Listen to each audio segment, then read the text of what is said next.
Hello मेरे प्यारे साथियों, कैसे हैं आप लोग। उम्मीद करते हैं आप लोग अच्छे होंगे और आप लोग की तैयारी भी अच्छी चल रही होगी।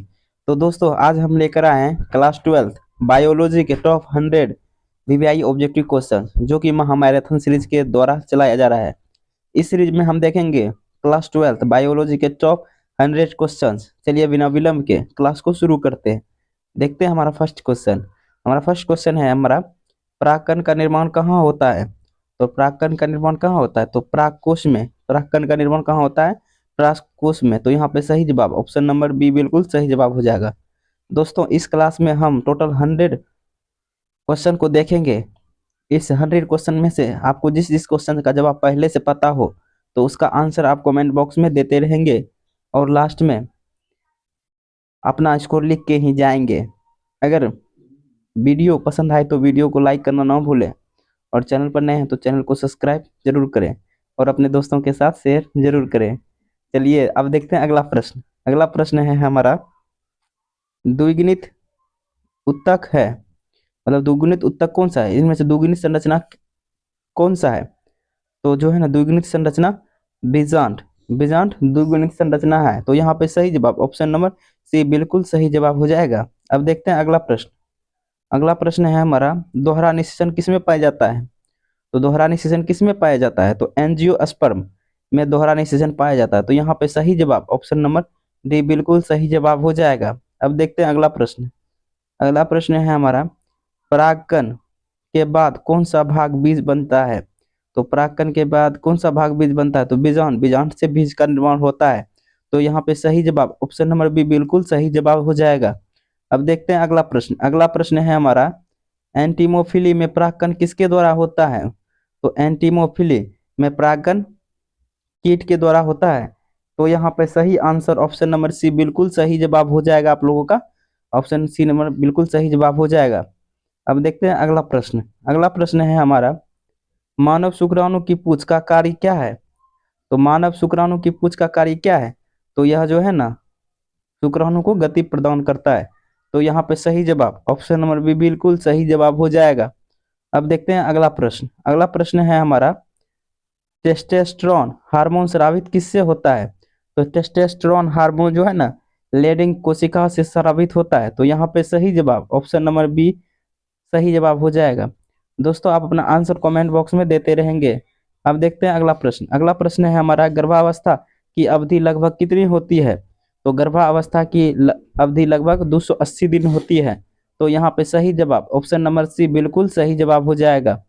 अब देखते हैं दोस्तों अगला प्रश्न है हमारा। दोस्तों, आप अपना आंसर कमेंट बॉक्स में देते रहेंगे। हम वो क्वेश्चंस लाते हैं जो आपके बोर्ड एग्जाम में बहुत ही महत्वपूर्ण हो और जिसकी आने की संभावना बहुत ही अधिक हो। तो वीडियो के एंड तक बने रहें। अगर वीडियो पसंद आए तो वीडियो को लाइक करना ना भूलें। देखते हैं अभी इस क्वेश्चन को देखते हैं, मानव अंडाणु का निर्माण कहाँ होता है। तो मानव अंडाणु का निर्माण जो है ना, अंडाशय में होता है। तो यहाँ पे सही जवाब ऑप्शन नंबर सी बिल्कुल सही जवाब हो जाएगा। अब देखते हैं अगला प्रश्न है हमारा, निषेचन सामान्यतः कहाँ से होता है। तो निषेचन सामान्यतः कहाँ से होता है, तो फेलोपियन नलिका में निषेचन होता है। तो यहाँ पे सही जवाब ऑप्शन नंबर सी हो जाएगा। दोस्तों, आप अपना आंसर कमेंट बॉक्स में देते रहेंगे। अब देखते हैं अगला प्रश्न है हमारा, अनुवांशिक का जनक क्या किसे कहता है, अनुवांशिकी का जनक किसे कहा जाता है। तो अनुवांशिकी का जनक मेंडल को कहा जाता है। तो यहाँ पे सही आंसर ऑप्शन नंबर सी हो जाएगा। अब देखते हैं अगला प्रश्न है हमारा, मेंडल ने अपने प्रयोगों में किस पौधे पर दिए गए पर किए थे प्रयोग किए थे, मतलब मेंडल ने अपने प्रयोग किस पौधे पर किए थे। तो इसका आंसर आप लोग कमेंट बॉक्स में देंगे। आप लोग की तैयारी जानने के लिए इसका आंसर आप लोग कमेंट बॉक्स में दे के ही, अगर आप क्लास सच में देख रहे हैं मेरा, तो इसका आंसर आप दे के ही जाएंगे। अब देखते हैं अगला प्रश्न है हमारा, मोनोहाइब्रिड क्रॉस का अनुपात क्या होता है। तो मोनोहाइब्रिड क्रॉस का अनुपात 3:1 होता है। तो यहाँ पे सही आंसर ऑप्शन नंबर बी बिल्कुल सही जवाब हो जाएगा। अब देखते हैं अगला प्रश्न है हमारा, डीएनए की संरचना किसने बताई। तो डीएनए का द्विगुणित संरचना जो है ना, वाटसन एवं क्रिक ने बताई। तो यहाँ पे सही जवाब ऑप्शन नंबर सी हो जाएगा, बिल्कुल सही जवाब। अब देखते हैं अगला प्रश्न है हमारा, जीन किससे बने होते हैं। तो ऑप्शन से है, जीन किससे बने होते हैं। तो जीन जो है ना, जीन के इकाई को डीएनए कहते हैं। तो यहाँ पे सही आंसर ऑप्शन नंबर सी हो जाएगा। अब देखते हैं अगला प्रश्न। अगला प्रश्न है हमारा, डीएनए की इकाई कहलाती है। तो डीएनए की इकाई को क्या कहते हैं? तो डीएनए की इकाई को न्यूक्लियोटाइड कहते हैं, न्यूक्लियोटाइड कहते हैं। यो यहाँ पे सही जवाब ऑप्शन नंबर बी बिल्कुल सही जवाब हो जाएगा। अब देखते हैं अगला प्रश्न। अगला प्रश्न है हमारा, आरएनए में कौन सा क्षारक नहीं होता है? तो आरएनए में कौन सा क्षारक नहीं होता है? तो थायमिन, थायमिन। तो यहाँ पे सही आंसर ऑप्शन नंबर डी हो जाएगा, बिल्कुल सही जवाब। डी बिल्कुल यहाँ पे सही जवाब हो जाएगा। अब देखते हैं अगला प्रश्न। अगला प्रश्न है हमारा, ट्रांसक्रिप्शन कहाँ होता है? तो ट्रांसक्रिप्शन कहाँ होता है? तो ट्रांसक्रिप्शन जो है ना, नाभिक में होता है। नाभिक में कब होता है? जब नाभिक में कब होता है? जब नाभिक में कब होता है? यह तब होता है जब जो है ना, जब जीवाणु यूकेरियोटिक हो और प्रोकैरियोटिक में साइटोप्लाज्म में होता है। तो यह इस क्वेश्चन को आप लोग ध्यान में ही रखेंगे। अब देखते हैं अगला प्रश्न। अगला प्रश्न है हमारा, ट्रांसलेशन की प्रक्रिया कहाँ होती है? तो ट्रांसलेशन की प्रक्रिया जो है ना, ट्रांसलेशन की प्रक्रिया यह जो है ना, राइबोसोम में होती है। तो यहाँ पे सही आंसर ऑप्शन नंबर बी बिल्कुल सही जवाब हो जाएगा। दोस्तों अपना आंसर कमेंट बॉक्स में देते रहेंगे। अब देखते हैं अगला प्रश्न। अगला प्रश्न है हमारा, स्टार्ट कोडॉन कौन सा है? तो स्टार्ट कोडॉन कौन सा है? तो स्टार्ट कोडॉन AUG है। तो यहाँ पे सही जवाब ऑप्शन नंबर सी हो जाएगा। स्टार्ट कोडॉन का यहाँ पे सही आंसर ऑप्शन सी हो जाएगा। और एंड कोडॉन हो जाएगा USG। आप लोग इस क्वेश्चन को ध्यान में जरूर रखेंगे, क्योंकि ऐसा क्वेश्चन बार बार पूछा जाता है। देखते हैं अगला प्रश्न। अगला प्रश्न है हमारा, मानव का निकटतम पूर्वज कौन है? तो मानव का निकटतम पूर्वज, तो यहाँ पे सही जवाब आपका हो जाएगा, मानव का निकटतम पूर्वज कौन कौन है? तो यहाँ पे सही जवाब हो जाएगा क्रोमैग्नो, क्रोमैग्नोन। तो यहाँ पे सही आंसर क्रोमैग्नोन हो जाएगा। तो यहाँ पे सही आंसर ऑप्शन नंबर बी हो जाएगा। तो यहाँ पे सही आंसर ऑप्शन नंबर बी हो जाएगा। दोस्तों आप अपना आंसर कमेंट बॉक्स में देते रहेंगे। अब देखते हैं अगला प्रश्न। अगला प्रश्न है हमारा, डार्विन का सिद्धांत किस पर आधारित है? तो डार्विन का सिद्धांत जो है ना, प्राकृतिक चयन पर आधारित है। तो यहाँ पे सही आंसर ऑप्शन नंबर बी हो जाएगा, बिल्कुल सही जवाब। बी आपका यहाँ पे सही जवाब हो जाएगा। देखते हैं अब अगला प्रश्न। अगला प्रश्न है हमारा, पेंजीवाद सिद्धांत। अगला प्रश्न है हमारा, हार्डी वाइनबर्ग सिद्धांत किससे संबंधित है? तो हार्डी वाइनबर्ग सिद्धांत जो है ना, जनसंख्या आनुवांशिकी से संबंधित है। तो यहाँ पे सही जवाब ऑप्शन नंबर बी हो जाएगा। देखते हैं अगला प्रश्न। अगला प्रश्न है हमारा, उत्परिवर्तन का सिद्धांत किसने दिया था? तो उत्परिवर्तन का सिद्धांत जो है ना, उत्परिवर्तन का सिद्धांत, उत्परिवर्तन का सिद्धांत जो है ना, डी ब्रिस ने दिया था। तो यहाँ पे सही जवाब ऑप्शन नंबर सी आपका बिल्कुल सही जवाब हो जाएगा। यहाँ पे ऑप्शन नंबर सी बिल्कुल सही जवाब हो जाएगा। अब देखते हैं अगला प्रश्न। अगला प्रश्न है हमारा, पारिस्थितिकी का जनक किसे कहा जाता है? तो पारिस्थितिकी का जनक किसे कहा जाता है? तो पारिस्थितिकी का जनक जो है ना, अलग अलग है, मतलब इंडिया में कुछ और है और वर्ल्ड के लिए कुछ और है। तो इंडिया के लिए यहाँ पे हम पूछ रहे हैं, तो इंडिया के लिए रामदेव मिश्रा होगा। यहाँ पे सही जवाब ऑप्शन नंबर ए बिल्कुल सही जवाब हो जाएगा। दोस्तों अपना आंसर कमेंट बॉक्स में देते रहेंगे। अब देखते हैं अगला प्रश्न। अगला प्रश्न है हमारा, अब देखते हैं अगला प्रश्न। अगला प्रश्न है हमारा, खाद्य श्रृंखला का प्रथम स्तर कौन सा है? तो खाद्य श्रृंखला का क्वेश्चन नंबर 27 है, खाद्य श्रृंखला का प्रथम स्तर कौन सा है? तो खाद्य श्रृंखला का प्रथम स्तर उत्पादक होता है। तो यहाँ पे सही जवाब ऑप्शन नंबर सी हो जाएगा। दोस्तों आपको वीडियो अच्छा लगे तो वीडियो को एक लाइक जरूर कर दें। चलिए आज देखते हैं, जो जो बच्चा क्लास को देखने आ रहे हैं वो जो है ना लाइक करके जाएंगे। लाइक करने का तात्पर्य ये होगा कि अटेंडेंस अपना बनाएंगे कि हाँ वो आज क्लास में प्रेजेंट है। तो आप लाइक करके ही अपना अटेंडेंस पूरा कर ले। अब देखते हैं अगला प्रश्न। अगला प्रश्न है हमारा, ऊर्जा का 10% नियम किसने दिया था? मतलब 10% नियम किसने दिया था? तो यह नियम जो है लैंडमैन ने दिया था। तो यहाँ पे सही आंसर लिंडमैन ने दिया था। तो यहाँ पे सही आंसर ऑप्शन नंबर बी हो जाएगा, बिल्कुल करेक्ट जवाब आप लोगों का। अब देखते हैं अगला प्रश्न। अगला प्रश्न है हमारा, क्वेश्चन नंबर 29 है, ग्रीन हाउस गैस कौन सी है? तो ग्रीन हाउस गैस कौन सी है? तो कार्बन डाइऑक्साइड अर्थात CO2 ग्रीन हाउस गैस है। तो यहाँ पे सही जवाब ऑप्शन नंबर सी हो जाएगा आप लोगों का सही जवाब। अब देखते हैं अगला प्रश्न। अगला प्रश्न है हमारा, ओजोन परत किसे रोकती है? तो ओजोन परत जो है ना, यह पराबैंगनी किरणों को रोकती है। तो यहाँ पे सही जवाब ऑप्शन नंबर बी बिल्कुल सही जवाब हो जाएगा। अब देख अगला प्रश्न है हमारा, डीएनए काटने वाला एंजाइम कौन से है? तो डीएनए काटने वाला एंजाइम को क्या कहते हैं? तो डीएनए काटने वाला एंजाइम को रिस्ट्रिक्शन एंजाइम कहते हैं, रिस्ट्रिक्शन एंजाइम कहते हैं। तो यहाँ पे सही जवाब ऑप्शन नंबर सी हो जाएगा, बिल्कुल आप लोगों का सही जवाब। अब देखते हैं क्वेश्चन नंबर 33 की तरफ चलते हैं। 33 अपना क्वेश्चन नंबर, पीसीआर तकनीक किसने विकसित की। तो पीसीआर तकनीक जो है ना, किसने विकसित की। तो पीसीआर तकनीक जो है ना, केरी मुलिस ने विकसित की। तो यहाँ पे सही जवाब ऑप्शन नंबर ए बिल्कुल सही जवाब हो जाएगा। अब देखते हैं अगला प्रश्न। अगला प्रश्न है हमारा, जंतु में कोशिका में डीएनए प्रविष्ट करा, कराने की विधि है। तो डीएनए प्रविष्ट कराने की विधि है माइक्रो इंजेक्शन, मतलब शरीर के अंदर डीएनए को स्थानांतरित कराने की विधि को माइक्रो इंजेक्शन कहते हैं। अब देखते हैं अगला प्रश्न। अगला प्रश्न है हमारा, बीटी कपास किसके विरुद्ध प्रतिरोधी है। तो बीटी कपास जो है ना, कीट के विरुद्ध विरुद्ध प्रतिरोधी है। तो यहाँ पे सही जवाब ऑप्शन नंबर सी हो जाएगा। अब देखते हैं अगला प्रश्न। अगला प्रश्न है हमारा, एड्स का कारण क्या है। तो एड्स का कारण है, तो एड्स का कारण क्या है। तो एड्स का कारण जो है ना, वायरस होता है। तो यहाँ पे सही आंसर ऑप्शन नंबर सी हो जाएगा, बिल्कुल सही जवाब। अब देखते हैं अगला प्रश्न। अगला प्रश्न है हमारा, HIV किस कोशिका को नष्ट करता है। तो HIV किस कोशिका को नष्ट करता है। तो दोस्तों आप अपना आंसर को कमेंट बॉक्स में देते रहेंगे। तो HIV जो है टी हेल्पर सेल को नष्ट करता है। तो यहाँ पे सही जवाब ऑप्शन नंबर सी बिल्कुल आप लोगों का सही जवाब हो जाएगा। अब देखते हैं अगला प्रश्न। अगला प्रश्न है हमारा, मलेरिया वाहक कौन है। तो मलेरिया वाहक कौन है। तो एनोफिलीज, अनिमादा एनोफिलीज मच्छर होते हैं। तो यहाँ पे सही आंसर ऑप्शन नंबर सी हो जाएगा आप लोगों का सही जवाब। दोस्तों अपना आंसर कमेंट बॉक्स में देते रहेंगे। अब चलते हैं अगला प्रश्न की ओर। अगला प्रश्न है हमारा, टीबी वायरस, टीबी का कारण है। टीबी का कारण क्या है। तो टीबी का कारण जो है ना, माइक्रोबैक्टीरियम है, माइक्रोबैक्टीरियम है। तो यहाँ पे सही आंसर 39 का सही आंसर बी हो जाएगा। 39 का सही आंसर ऑप्शन नंबर बी हो जाएगा। अब देखते हैं यहाँ पे सही आंसर ऑप्शन नंबर बी हो जाएगा। अब देखते हैं अगला प्रश्न। अगला प्रश्न है हमारा, इंसुलिन की कमी से कौन सा रोग होता है। तो इंसुलिन की कमी से जो है ना, मधुमेह रोग होता है। तो यहाँ पे सही जवाब ऑप्शन नंबर बी हो जाएगा। दोस्तों आप अपना आंसर कमेंट बॉक्स में देते रहेंगे। आंसर में कोई कटौती नहीं, चाहे सही हो या फिर गलत। आप अपना आंसर पहले दे चुके होंगे, हम मेरे देने आंसर से पहले आप अपना आंसर देंगे।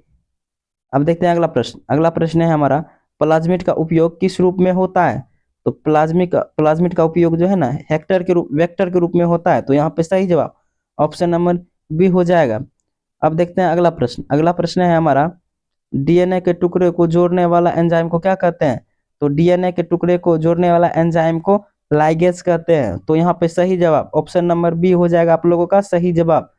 अब चलते हैं क्वेश्चन नंबर 43 की तरफ। क्वेश्चन नंबर 43 है, जैव बमबारी विधि को क्या कहते हैं। तो जैव बमबारी विधि को जीन गन विधि कहते हैं। तो यहाँ पे सही जवाब ऑप्शन नंबर सी हो जाएगा, सी बिल्कुल करेक्ट जवाब हो जाएगा। अब देखते हैं अगला प्रश्न। अगला प्रश्न है हमारा, इंसुलिन का व्यावसायिक उत्पादन किस जीव से किया जाता है। तो इंसुलिन का व्यावसायिक उत्पादन जो है ना, यह ई कोलाई से किया जाता है। तो यहाँ पे 44 का ऑप्शन नंबर बी बिल्कुल सही जवाब हो जाएगा। अब चलते हैं अगला प्रश्न। अगला प्रश्न की ओर। अगला प्रश्न है हमारा, जीएम फसल का उदाहरण है। तो जीएम फसल का उदाहरण क्या क्या है। तो इसका आंसर भी आप लोग ही देंगे, इसका आंसर आप लोग कमेंट बॉक्स में देंगे। अब चलते हैं अगला प्रश्न की ओर। अगला प्रश्न है हमारा, दही में लैक्टिक एसिड किसके द्वारा बनता है। तो दही में मतलब दही में लैक्टिक एसिड जो है ना, यहाँ पे बैक्टीरिया के द्वारा बनता है। तो यहाँ पे सही आंसर ऑप्शन नंबर सी हो जाएगा। अब चलते हैं क्वेश्चन नंबर 47 की तरफ। 47 है हमारा, एंटीबायोटिक पेनिसिलिन किससे प्राप्त होता है। तो क्वेश्चन नंबर 49 क्या है, एंटीबायोटिक पेनिसिलिन किससे प्राप्त होता है। तो यह पेनिसिलियम नामक पदार्थ से, मतलब पेनिसिलियम एंटीबायोटिक पेनिसिलियम प्राप्त होता है। तो यहाँ पे सही आंसर ऑप्शन नंबर सी हो जाएगा। अब चलते हैं अगला प्रश्न की ओर। अगला प्रश्न है हमारा, बायोगैस का मुख्य कौन सी गैस होती है। तो बायोगैस में मुख्य गैस कौन सी होती है। तो बायोगैस में जो है ना, CH4 यानी मीथेन गैस सबसे मुख्य गैस होती है। तो यहाँ पे सही आंसर ऑप्शन नंबर सी हो जाएगा। अब चलते हैं अगला प्रश्न की ओर। अगला प्रश्न है हमारा, सीवेज ट्रीटमेंट में प्रयुक्त जीव है। तो सीवेज ट्रीटमेंट में प्रयुक्त जीव कौन सा है। तो बैक्टीरिया होता है। तो यहाँ पे सही जवाब ऑप्शन नंबर बी बिल्कुल सही जवाब हो जाएगा। अब चलते हैं अगला प्रश्न की ओर। अगला प्रश्न है हमारा, स्ट्रेप्टोमाइसिन किस रोग में उपयोगी है। तो स्ट्रेप्टोमाइसिन जो है ना किस रोग में उपयोगी है, तो यहाँ पे सही आंसर हो जाएगा आपका ऑप्शन नंबर बी, टीबी में। स्ट्रेप्टोमाइसिन जो है ना यह टीबी में उपयोगी है। तो दोस्तों अगर आपको किसी भी क्वेश्चन का पहले से जब आप पता हो तो उसका आंसर आप कमेंट बॉक्स में देते रहेंगे, जिससे यह पता चलेगा कि आप लोग की तैयारी कैसी चल रही होगी। दोस्तों महामैराथन सीरीज इस चैनल पर लाने का तात्पर्य यह है कि इसका उद्देश्य यह है कि आपको कम समय में ज़्यादा क्वालिटी ऑब्जेक्टिव क्वेश्चन को सॉल्व कराना, मतलब कम समय में बहुत सारा क्वेश्चन कर लेना।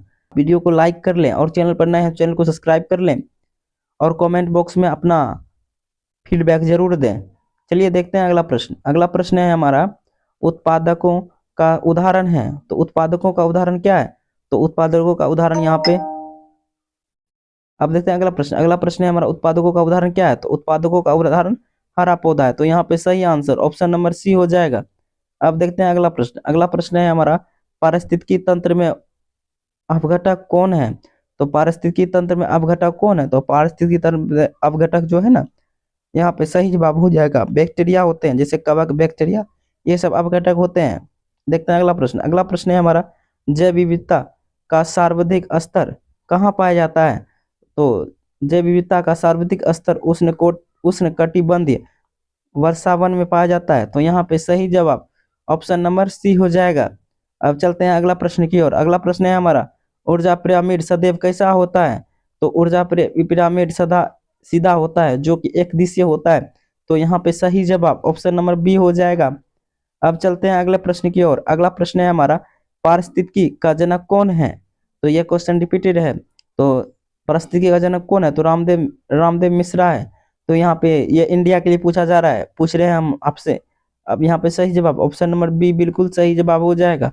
अब देखते हैं अगला प्रश्न। अगला प्रश्न है हमारा अम्लीय वर्षा का मुख्य कारण क्या है। तो अम्लीय वर्षा का मुख्य कारण है SO2 और NO2।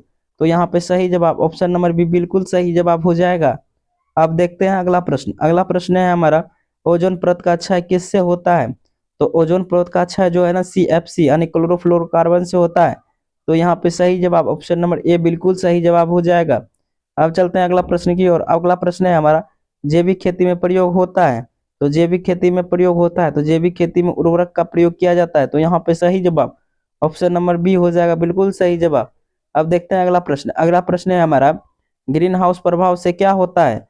तो ग्रीन हाउस से प्रभाव से ताप बढ़ता है, जिसे ग्लोबल वार्मिंग कहते हैं। तो यहाँ पे सही आंसर ऑप्शन नंबर सी बिल्कुल सही जवाब हो जाएगा।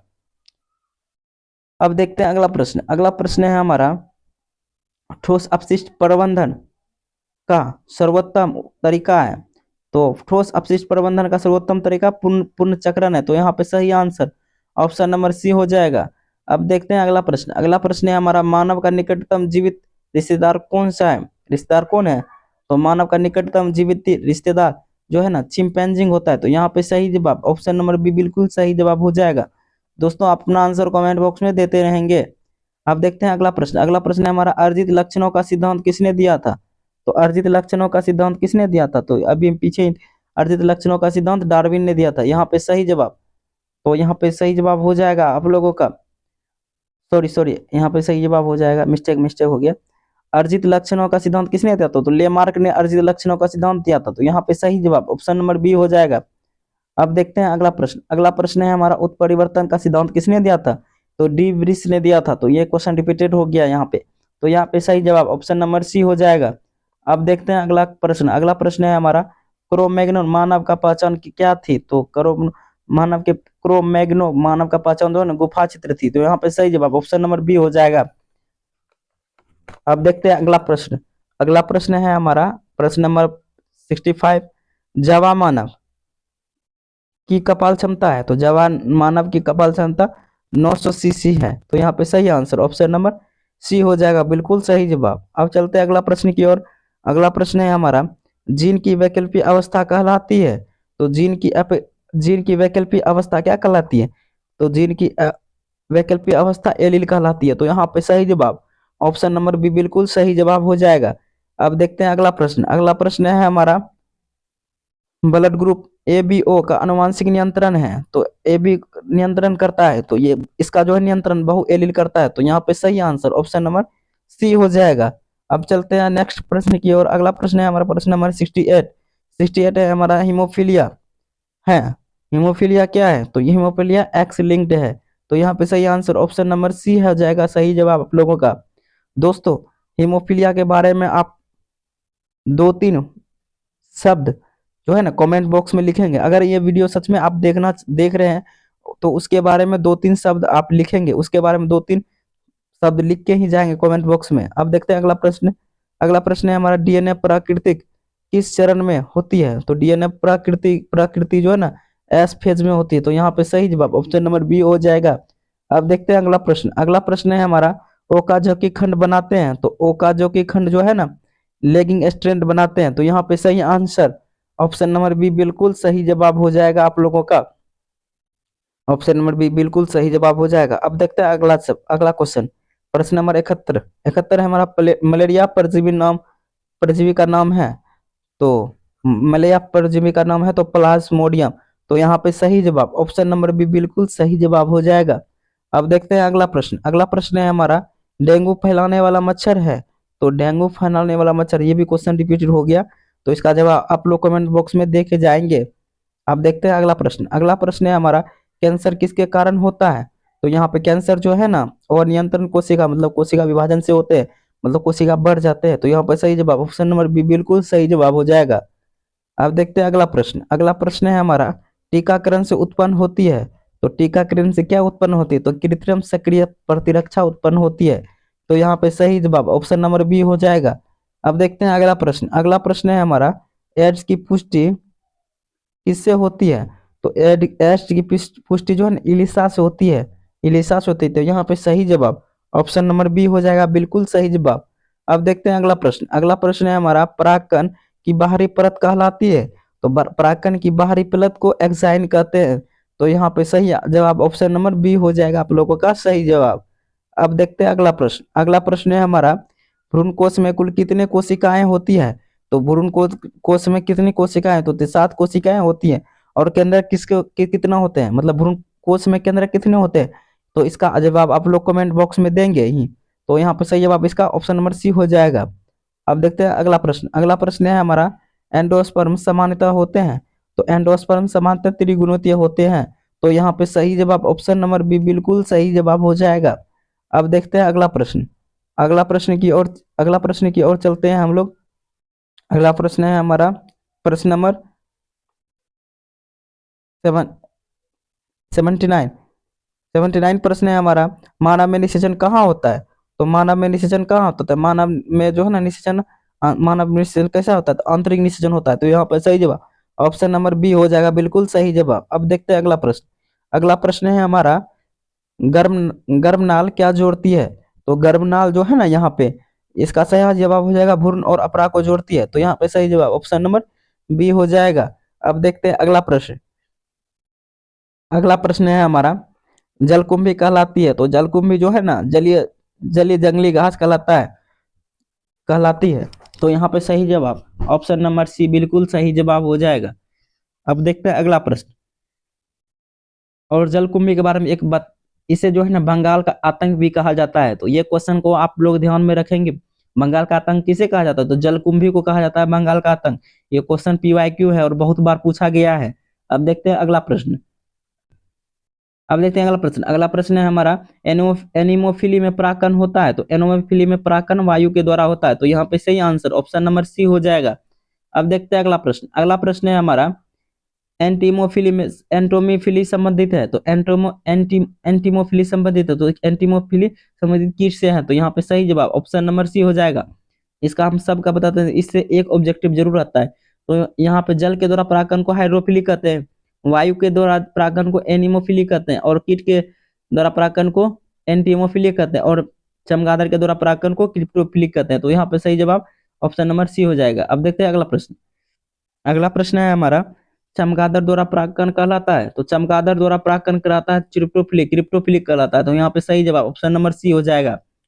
अब देखते हैं अगला प्रश्न। अगला प्रश्न है हमारा भारतीय पारिस्थितिकी के जनक कौन है? तो भारतीय पारिस्थितिकी के जनक रामदेव मिश्रा है। तो यहाँ पे सही जवाब ऑप्शन नंबर बी हो जाएगा आप लोगों का सही जवाब।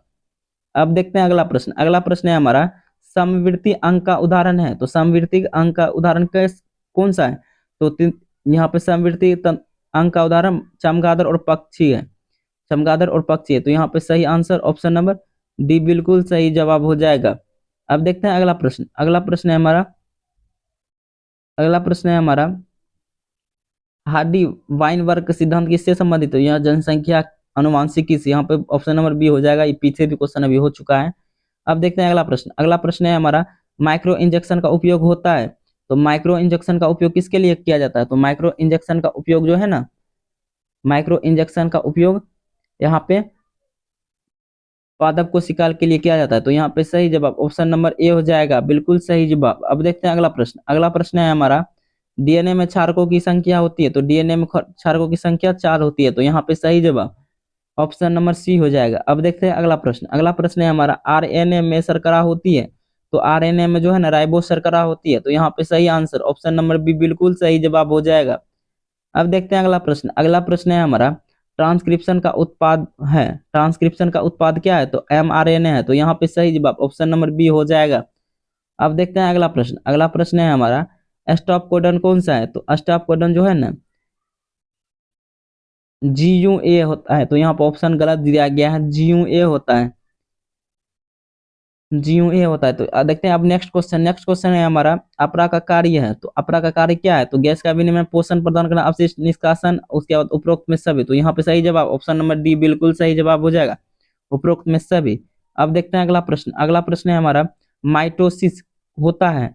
तो माइटोसिस जो है ना किसमें होता है? तो माइटोसिस जो है ना यहाँ पे देह कोशिका में होता है। तो यहाँ पे सही जवाब ऑप्शन नंबर बी हो जाएगा। अब देखते हैं अगला प्रश्न। अगला प्रश्न है हमारा मियोसिस से बनते हैं। तो मियोसिस से क्या बनते हैं? तो मियोसिस से जो है ना यहाँ पे एक गुणित कोशिका बनती है। तो यहाँ पे सही जवाब ऑप्शन नंबर बी हो जाएगा। अब देखते हैं अगला प्रश्न। अगला प्रश्न है हमारा कपाल क्षमता सबसे अधिक किसकी होती है? तो कपाल क्षमता सबसे अधिक जो है ना इनमें से निएंडरथल का होती है। तो यहाँ पे सही जवाब ऑप्शन नंबर बी हो जाएगा।